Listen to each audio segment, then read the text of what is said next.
You've waited, and waited, and wait. Ooh, Super Smash just released. No, you keep your dirty villager hands off me. Must focus on hackers. Theorists need to know the truth. Welcome, Punch!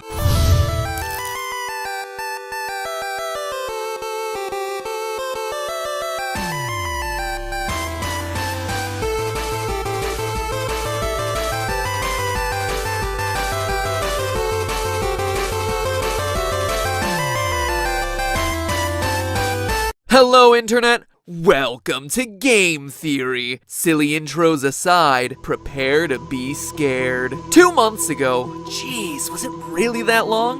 Yep, it was. We started a deep dive into the world of watchdogs.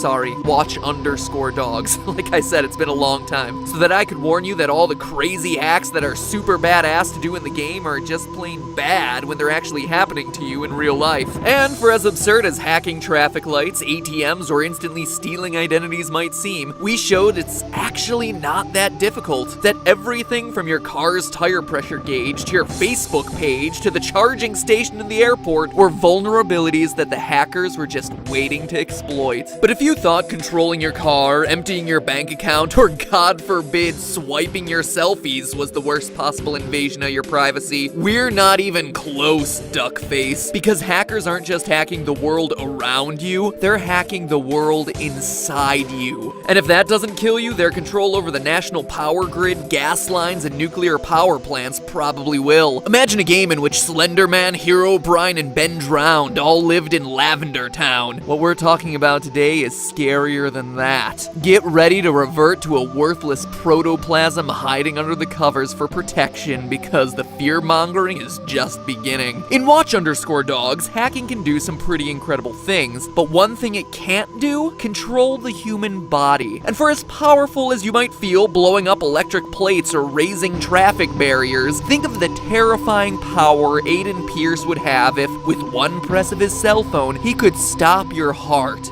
In this instance, truth is scarier than fiction. Consider this, the pacemaker, a medical implant dating back to 1926 responsible for regulating the rhythmic beating of your heart. But because it's inside a human's body, there's never been an easy way to see how the device is performing without having to slice a person back open and check it out. Until now. Pacemakers are now being made to be virtually accessible, which has given doctors direct access to valuable data and hackers direct access to your heart. In seconds, a hacker can gain control of the device and make it so your heart is misfiring as the pacemaker sends it repeated electric shocks out of rhythm. It's like a scene straight out of Homeland. Actually, it is a scene straight out of Homeland. And since no one ever thought, you know what, maybe someone might want to take advantage of this technology someday, they forgot to install McAfee or Norton on the thing, making them super vulnerable. In fact, our good friend Barnaby Jack, remember him from last time? He reverse engineered a pacemaker to deliver 830 volts directly to the heart, and he could activate this from 50 feet away with the stroke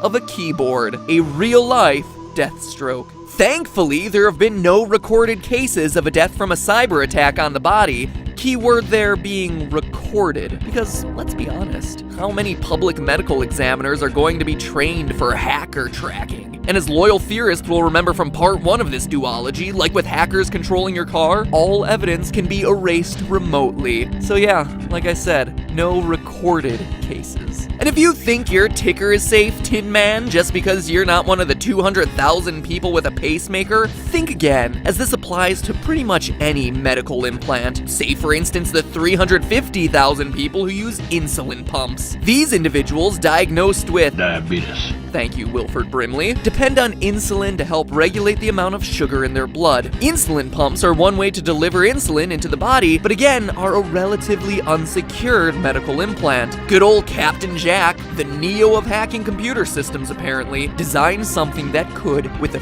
few flicks of the keyboard, get every pump within 300 feet to dump their entire supply of insulin into the patient's bloodstream. You know what that's the equivalent of? That's a silent bomb planted inside your body, ready to activate at the push of a button. Oh, and I almost forgot, the equipment needed to do this once cost thousands of dollars.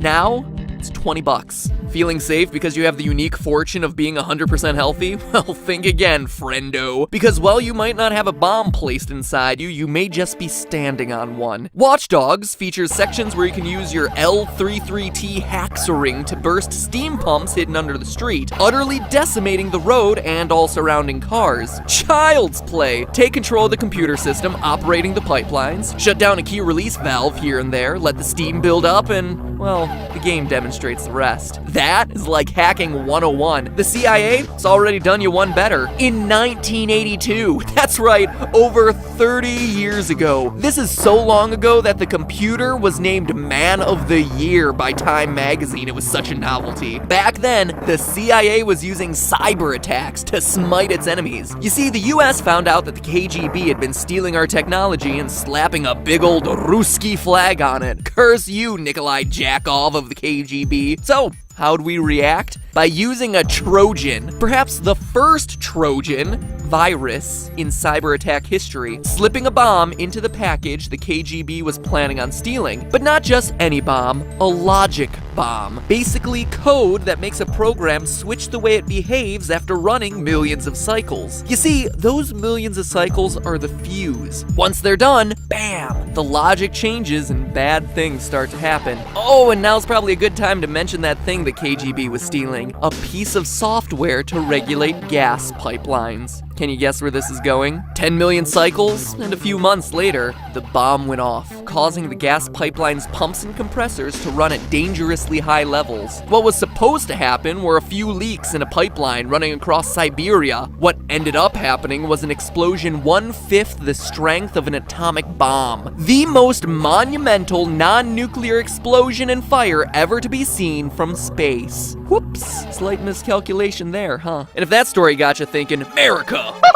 Yeah, think again, cause America ain't doing any better. In 2008, the US suffered what's since been known as the worst breach of US military computers in history, when someone stationed in Afghanistan found a stray USB device in a military parking lot and had the bright idea of plugging it into a computer connected to the military's central command. That was all it took for the worm, nicknamed Agent BTZ, to take hold. And this wasn't your usual hamster dance playing on loop with pop-ups filling the screen style attack. Oh no, this worm dug its way through the system, relaying confidential information back to its unknown shadowy master. And as it worked, it kept changing, getting stronger, evolving like Evolve. And like the humans in Evolve, the CIA tried to keep up, but couldn't. Agent BTZ kept mutating, changing its signature, making it impossible to detect. Eventually, the US put together a team called Operation Buckshot Yankee. Yes, that was the best name that they could come up with, to fight this thing, but all the while, the worm collected more data and opened up more back doors, jumping in and out of networks, transmitting everything to the mysterious figures who created it. Official documents say it took 14 months to finally put an end to it, but that wasn't the end. Reports 3 years later hinted that the thing was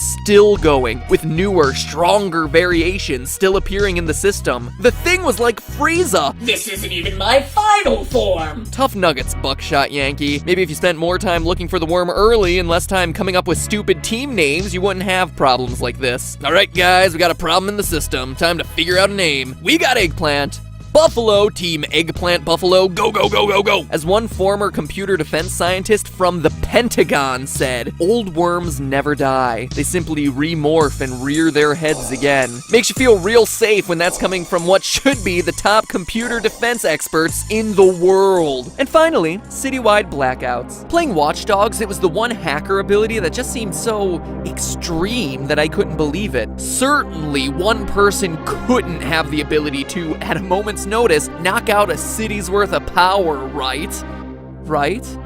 June 2010, a virus named Stuxnet was found planted in the networks of factories and power plants across the world. What was it doing? Sitting there, waiting. You see, Stuxnet had the ability to overwork certain devices to the point of failure, then disable the alert system so that the factory operators had no clue that something had gone wrong. There'd be no one there to fix it until those small failures led to bigger ones down the line, like a series of destructive dominoes. And the story most people know about is how it was used to target a nuclear power plant named in Natanz in Iran, with the goal of taking control of the plant's thousands of uranium centrifuges and spinning them out of control. And it worked! It destroyed 1/5 of Iran's equipment and set Iran's nuclear program back by 2 years. But here's an odd parallel that no one ever seemed to talk about. 7 years earlier in the US, 2003, the Northeast experiences a massive blackout from New York to Ohio to Canada, lasting upwards of 2 days. I was actually hosting my high school's talent show at the time, so it's a pretty vivid memory for me. The weird thing is how it happened. The official report sounds a lot like the same symptoms as Stuxnet. Some equipment mysteriously performs over capacity, then breaks, and no alarms go off to warn operators, so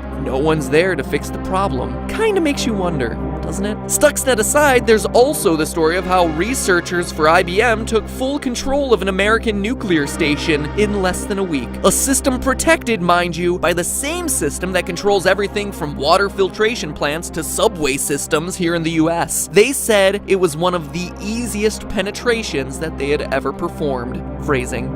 Let's be honest here, we're fucked.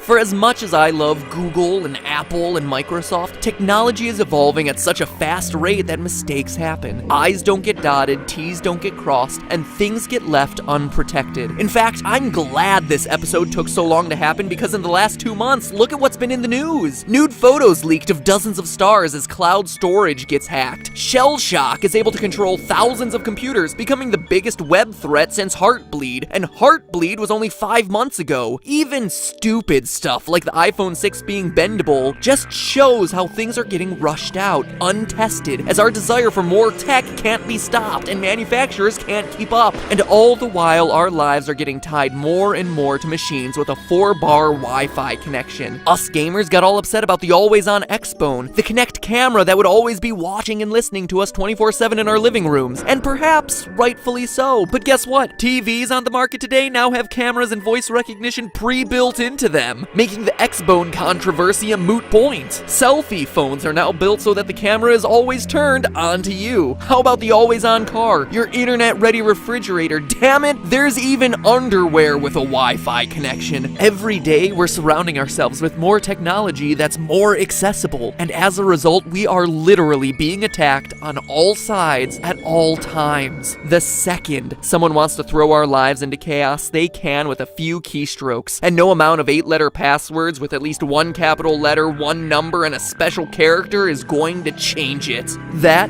is the world of Watch Dogs. That is our world. And that isn't a theory. It's a fact. Well, that was depressing. Let's talk about shaving. I know, an abrupt transition, but what can you do? I'm gonna cut right to the chase. When I do these ads at the end of the videos, it's only for products that I personally believe in. And anyone who shaves should try out Dollar Shave Club. Anyone, guys or girls. I'm gonna talk for a bit about how cool the product is now, but seriously, just skip to the part where you click the link in the description or type in dollarshaveclub.com/MattPat into the search bar, because their motto is, our blades are great, and not only is that hilarious, it's true. For as low as $3 a month, you can get a top-tier razor and blades sent right to your door. It's awesome because it means you don't have to go to the store, and it costs like a quarter of the price, thereby making it the epitome of a win-win. As a die-hard electric razor guy, I was super skeptical at first. You think this baby smooth face happens naturally?